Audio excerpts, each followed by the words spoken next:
Hey everyone, happy almost New Year. I hope you're all having a great holiday weekend.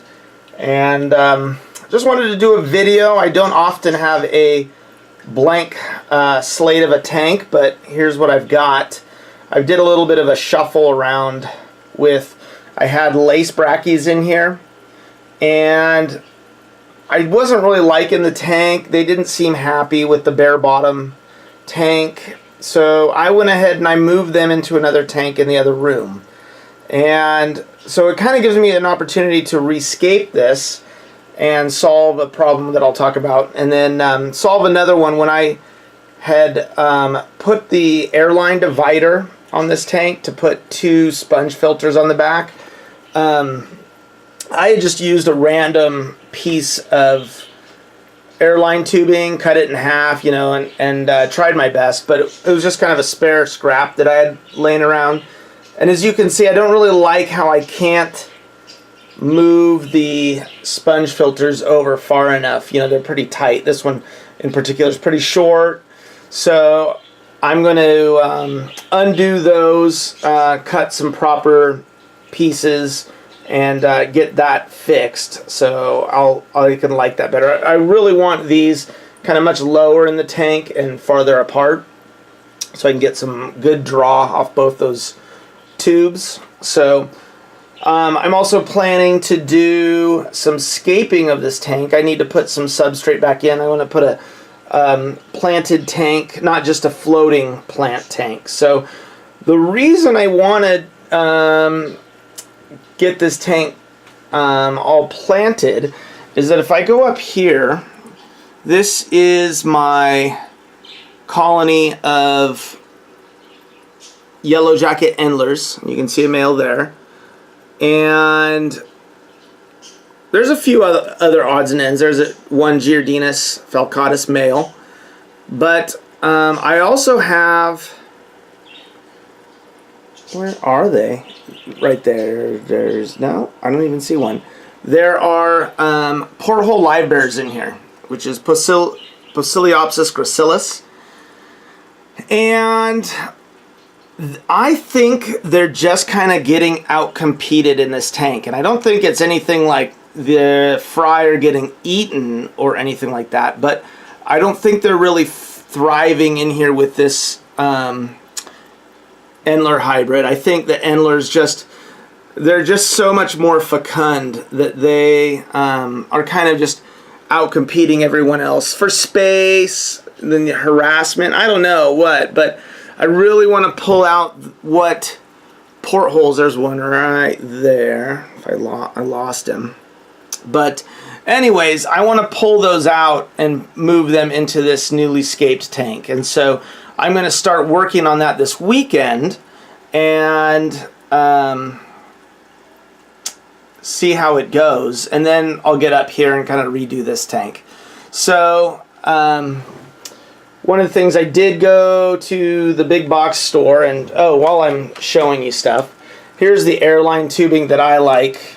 It's this Lee's sleek tubing. It's like the shiny black tubing. See if I can use my light to show you guys. I bought a bunch of this when our local fish store was going out of business, and they had a kind of a going out of business sale. So it's not the most cost-effective tubing, but I like how it looks. So I've got that.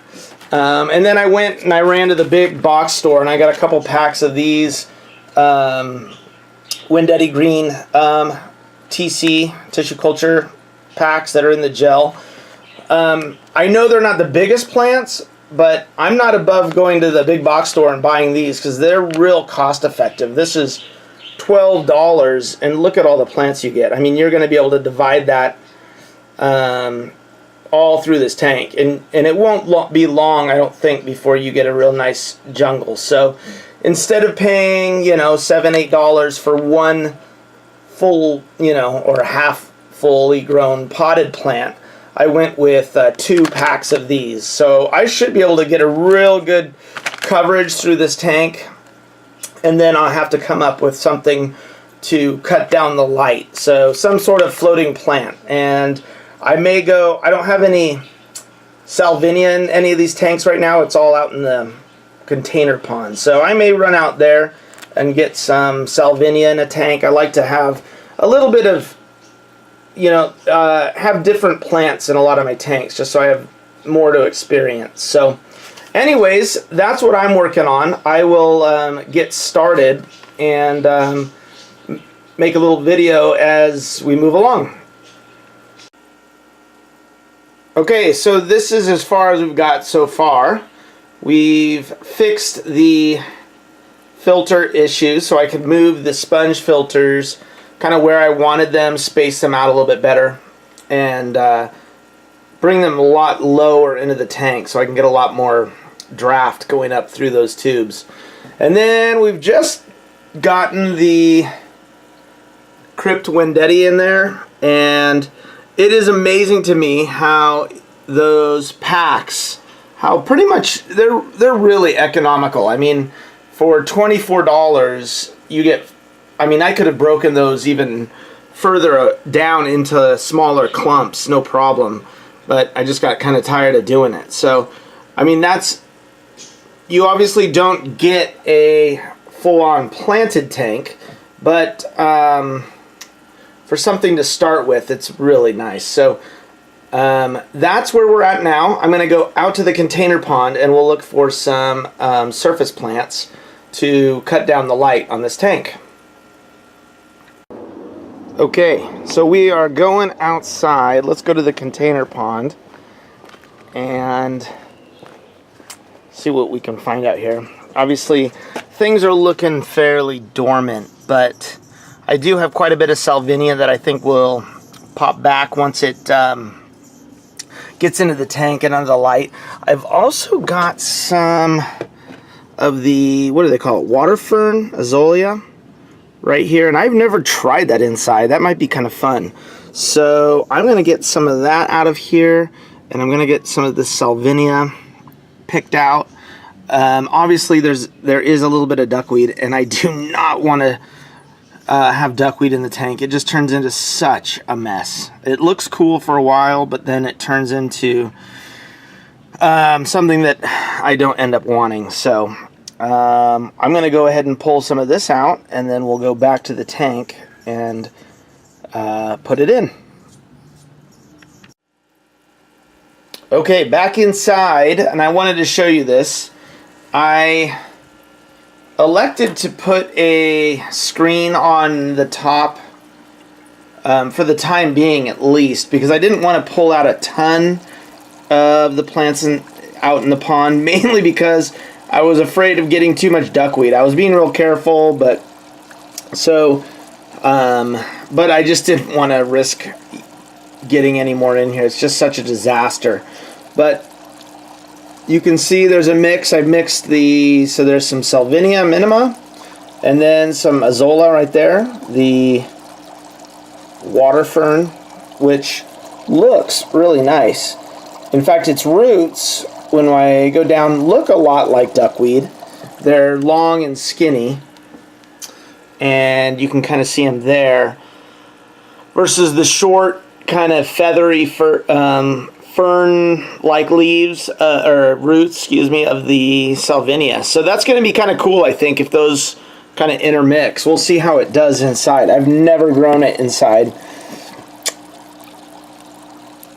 The color of the salvinia is a little bit winterized. I think it's a little bit kind of brown or coppery, but I imagine it'll perk up once it, with the lights in here and the warm water. So we'll let those cover the top of this tank, and then the last thing is going to be to catch out the fish that I want to move, and it's not going to be easy. I'm not looking forward to it. So I think what I'm going to do is get this video out, and then I'll do a follow-up video once I get these guys into the tank down here. But I'm really concerned that I'm just kind of losing this colony of porthole light bearers. I do not know why. They seem like they're doing okay. You know, they don't look unhealthy when they're in here, but they just have not been dropping nearly as many fry as these guys. So I want to separate them out as fast as I can and see if I can put some real effort into getting this colony going and back to kind of robust numbers. So, all right, everyone, Happy New Year, and we will talk to you soon. Bye.